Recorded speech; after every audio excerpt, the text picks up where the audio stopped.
most employees see no tax on tips, no tax on overtime. So they get their pay stub and they see FICA taxes and federal taxes came out of their tips. And right away they're on the phone to their employer, or they're calling us saying, hey, wait a minute, this no tax on tips. Why am I still paying tax on this? Welcome to Thrive, a Paychex business podcast. Your blueprint for navigating everything from people to policies to profits. And now your host, Gene Marks. Hey everybody, it's Gene Marks and welcome back to another episode of the Paychex Thrive podcast. We're really glad that you are joining us today.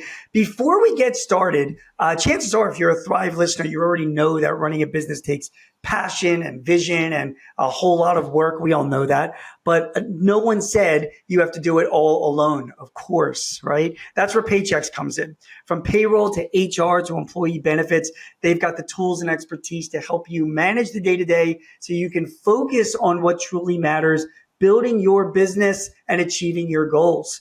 So you can see how Paychex can make a difference for you. You can get to know them better by going to paychex.com/meet Paychex. That's paychex.com/MEET Paychex. You can also find the link in the show notes, so check it out today. All right, let's get to the conversation at hand. I have got with me Andy Gargana, who is a federal compliance analyst at Paychex. Andy, thank you so much for joining. I am glad that you are back on the podcast to share your wisdom. Yes, thanks for having me, Gene. It's been a while. I think it was back COVID bill. I think last time we talked. There's a lot. But today's topic is of high concern to a lot of business owners, payroll managers, HR managers as well. It's this all the what we need to know about, the no tax on tips and the no tax on overtime, provisions that were part of the big, beautiful bill, the tax and spending bill that was signed into law in early July. So, as a business owner myself and also as a CPA, you got the knowledge. I want to ask you some specific questions about no tax on tips and no tax on overtime, so we can really get the facts from you. Are you cool for that? Yeah, that sounds good. Yep. Right. So let's do it. So first of all, let's just tee it up. What are the no tax on tips and no tax on overtime provisions, and how do they work? Walk us through it. Well, the first thing, I guess most importantly, it's kind of a misnomer. Yes, no tax on tips, no tax on overtime. Sounded great on the campaign trail and everything. An employee is actually still paying taxes on these. They will have their FICA taken out, their federal income tax on both their tips and their overtime. The no tax, if you will, part comes in when they file their individual tax return. So we'll start with tips, for example.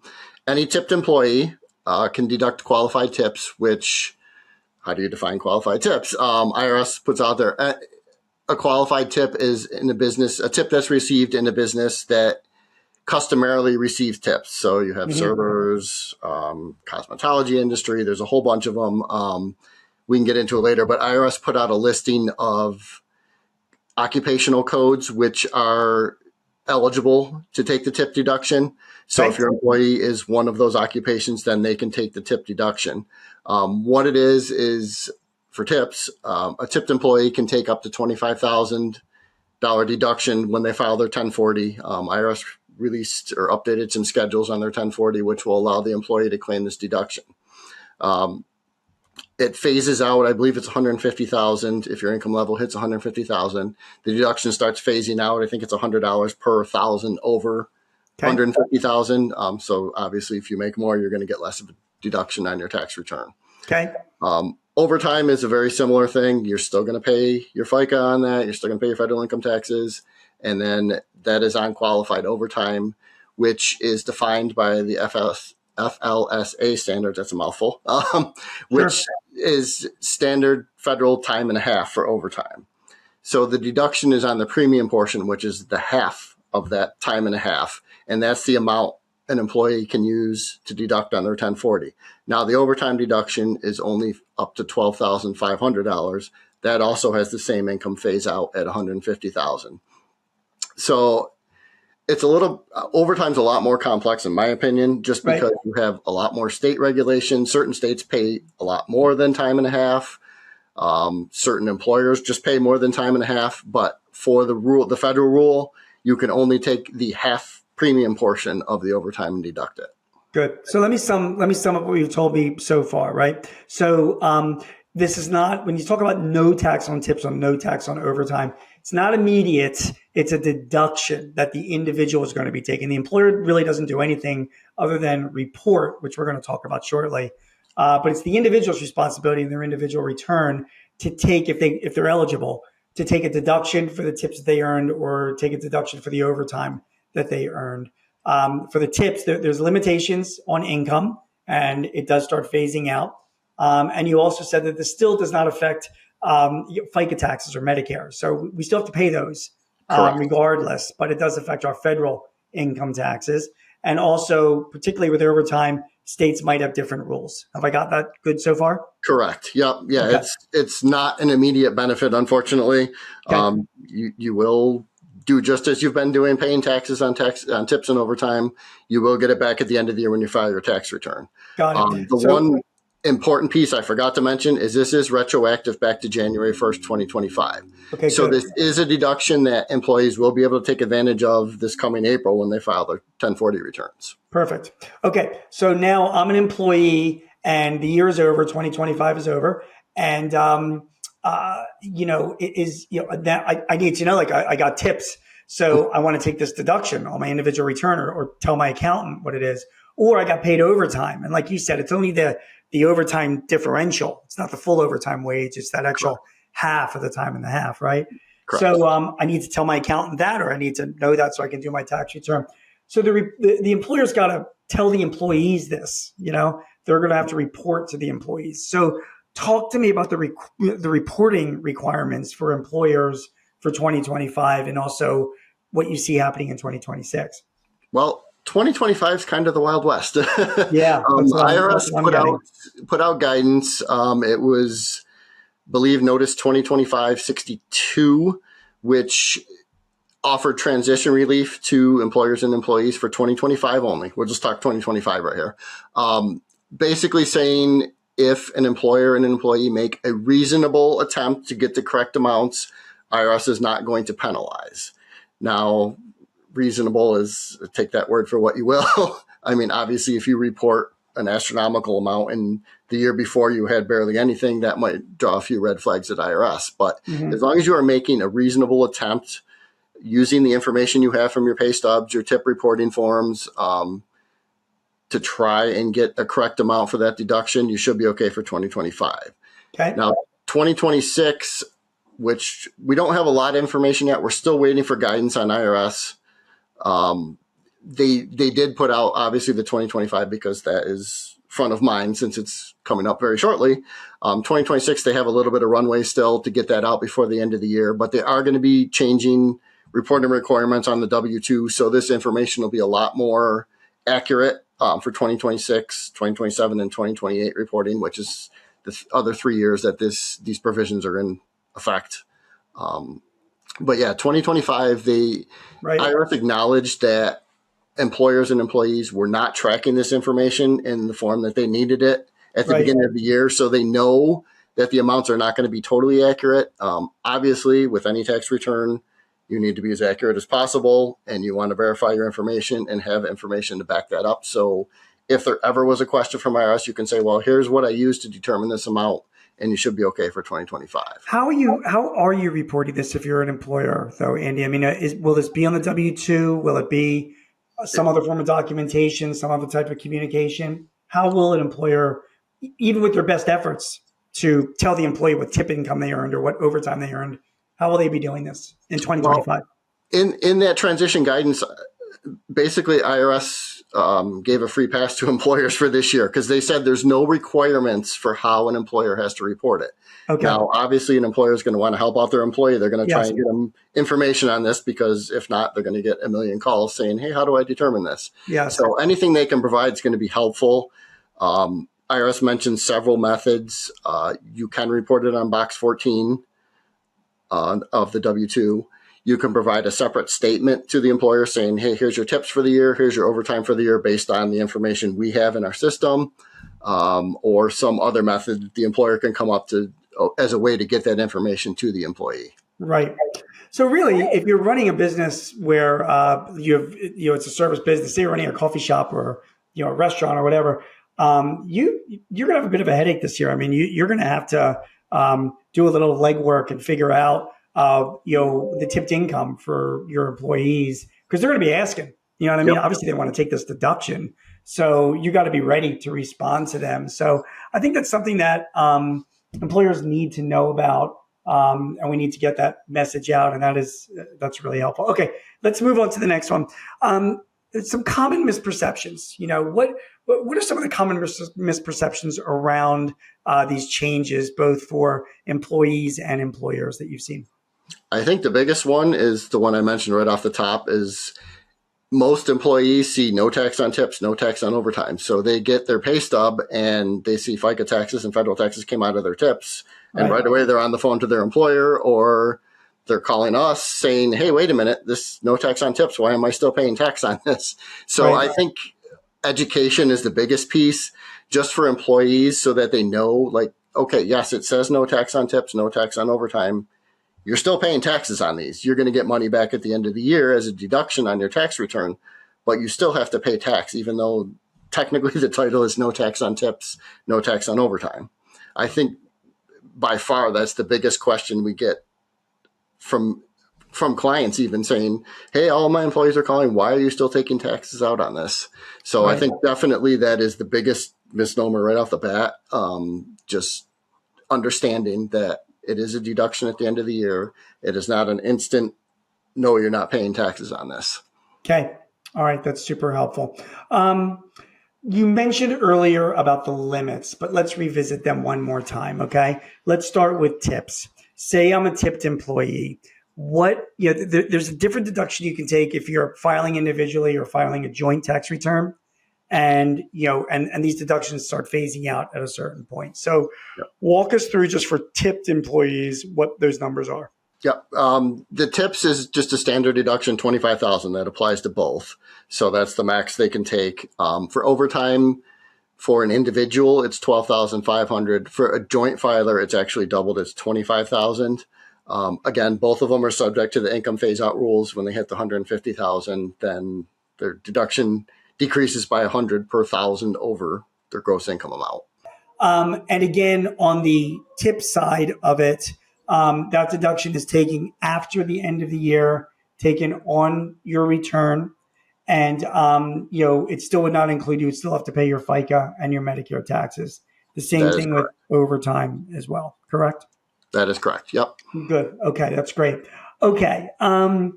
Let's talk about what Paychex could do for this. Now, this is a Paychex podcast, so we can talk specifically about Paychex, but I do want to tell our listeners, even if you're not a Paychex customer or whatever, this is, what can your payroll service do for you? What can your, a good HR manager, what could they be doing? Tell me how you guys are preparing your clients for this as we head towards the end of the year. As I mentioned before, education. We've been hard at work for the past July. So 5 months, 6 months, just trying to get everything documented, trying to put all the little caveats of the law in there so clients and their employees know, like, okay, these are what these mean. These are how you're going to take them. As far as providing information for 2025, Paychex is going to be putting the amounts in box 14 on the W-2. So when the employees get their W-2, there's going to be a notation in box 14 for tips and one for overtime, just saying, okay, these are the amounts we have in our system. This is what was reported to us. Now, the important thing is the employees are going to need to verify that. They can't just take that amount right off the W-2 and throw it on the return and say, okay, here's my deduction. Because before July 4th, when this was passed, these amounts weren't tracked as closely as they're going to be in the future, the deduction. So we can't guarantee the accuracy. We only are as good as the information we have. So it's going to be up to the employee to verify that. Maybe they didn't report all of their tips in the beginning of the year, so we might not have that information. So they're going to have to be vigilant and just check their records and make sure that they're qualifying for the maximum amount of the deduction they can get. So employees are not going to do that, though, Andy, right? They're going to see the number. That's on their W-2, and they're just going to grab it and they're going to run with it. So, to me, it seems like it's the employers who have to, even when they send their W-2s to their employees, might want to, inform them with the caveat that this number might, may or may not be 100% correct, and to verify it with them first before using it on their tax returns. Is that something that you think your clients should be doing? Yes, we are going to be communicating that. Again, just like you said, we can communicate everything we want, but if we need the message to get through, just to tell them, like, look, here's the information. This is what we have. You need to verify this and make sure. Tell your employees they need to verify, because this is, again, we only can provide what we have in there. So that is very important. It definitely needs to be looked at closely before the returns are filed, and employers can definitely help with that. Yeah, I think that's absolutely that is absolutely correct. All right, so final question. Once we get through 2025, which obviously is a bit of a pain in the neck, and it's like you said, it's a wild west out there right now. I'm assuming things are going to get a little bit more standardized. What can we look for in the future? How do you think this will work? And oh, by the way, doesn't this expire in 2028? Yes, it does. That's the thing. We're going to get all the kinks worked out and have it running smoothly, and then it's going to expire. Yeah, of course. That's typical for federal legislation. So, definitely. I mean, again, we're going to need additional guidance from IRS. They've provided a lot, and I want to give them kudos for dealing with a government shutdown. I mean, we badgered them all late summer and early fall. Hey, we need guidance. And then the government shutdown happened. We're like, oh, great. Right, of course. We're going to be in trouble. And I know a lot of those IRS council people worked through the shutdown and got the guidance out to us. And actually, with the transition relief, we were very happy with the guidance we got. Yeah. We definitely will need some more for 2026, because as I mentioned, 2025, there was no strict reporting requirements. Obviously, you want to help your employees, but there's nothing codified that says you have to do it this way. Whereas 2026, they're going to add codes to the W-2 for Box 12, which are going to specifically outline tips, overtime, and also, as I mentioned in the very beginning, the occupational code list, or TTOC, Treasury Tipped Occupation Code, I believe is what it stands for. There's a listing, I think it's 60 to 70 occupations which are eligible for the tipped credit. Right. Deduction. I don't want to get in the habit of saying credit for the tip deduction. And that's actually going to be required to be reported on the W-2 as well. Right. For the 2026 W-2, the draft is out there, and they actually split box 14 and put a separate box in 14B, I believe it is, where an employer needs to report that Treasury occupation or tipped occupation code on the W-2. And I'm assuming that will be somewhere on the 1040, but I don't know that for sure. That's just a guess on my part. But so that'll be definitely a new, because there's no requirement for 2025 to report that code anywhere. So that'll definitely be a new requirement for 2026, and then the Box 12 reporting for 2026 as well. I got a little bit of warning both the employers and their employees as well. If things are going to get a lot more refined next year, like you just said. If you report incorrect tips or overtime wages this year, you overstate the deduction, even if it's done innocently, because you took the number off a form, it wasn't calculated correctly or whatever. And then next year it comes in significantly different. Those are the kind of things that do catch the eye of the IRS as well. You know what I mean? So, Correct.